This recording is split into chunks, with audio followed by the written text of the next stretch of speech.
Mga puso, samantala, alamin muna natin ang latest sa lagay ng panahon. Baka pa rin po natin live si Miss Grace Castañeda, weather specialist mula sa Pag-asa. Magandang umaga, Miss Grace. Magandang umaga din po sa ating lahat. Ito po, good news, no? Pero pwede po bang pakipaliwanag sa amin kung bakit mabilis ang paghinaan nito ni Bagyong Kaloy? Yes po, sa kasalukuyan po no, is weakening na nga or pahina na po itong si Bagyong Kaloy. So hindi po naging favorable yung environment para po sa intensification niya. Una po meron tayong high pressure area sa taas po ni Kaloy. So dry area po ito. So, associated din siya with cold and dry air. So, hindi po siya ganun nagsusupport dito sa intensification ni Kaloy. Isa din po dito is mataas po yung kanyang wind shear. Pag sinabi po natin wind shear, yun po yung change ng direction.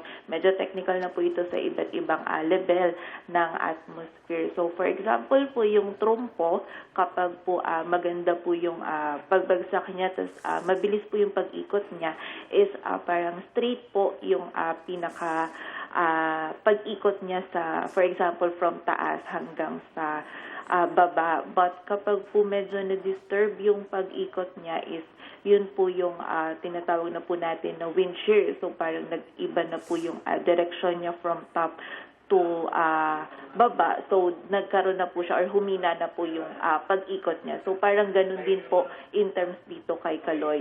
Mataas po yung change po nung direction niya sa iba't ibang level ng atmosphere. So, hindi na po na-sustain. Kaya, hindi na din po siya nag-intensify pa. Dahil dyan, Miss Grace, masasabi natin na hindi nalalakas muli itong si Kaloy, no?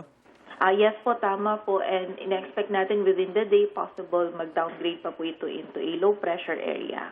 Ito naman po si Kaloy. Miss Grace, saan po kayang magpapaulan ngayong araw?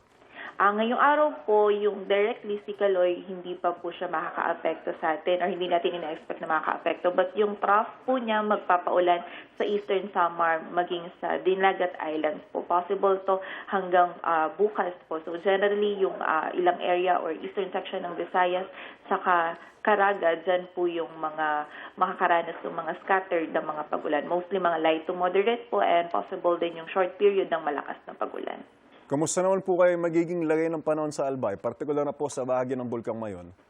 For the area of Albay po, lalo na din sa area ng Bulkang Mayon, generally po ngayong araw is partly cloudy to cloudy pa rin po tayo. Or meron man po tayong mga chance ng mga pagulan, mostly yung mga biglaan and panandalian lang din pong pagulan lalo sa hapon at gabi. And tomorrow po, expect din natin mas mataas po yung chance ng mga ganitong mabilisang pagulan sa area po na yan.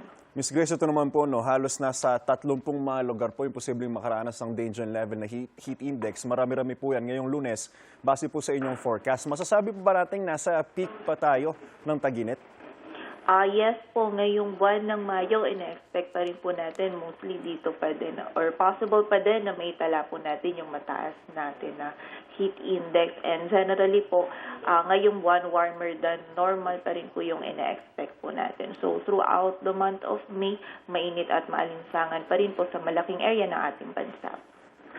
Miss Grace, last question. May tansya na ba tayo kung kailan po papasok itong tagulan? Generally po, wala pa po tayo yung pinaka-date kung kailan po papasok itong tag-ulan. But usually po yung second half ng May, saka yung first half po ng June, dyan po yung monitoring po natin ng pagsisimula po ng panahon ng tag-ulan. Maraming salamat at magandang umaga po, Miss Grace Castañeda, weather specialist mula sa Pag-asa. Ingat po kayo. Maraming salamat din po. Mag-ingat tayong lahat.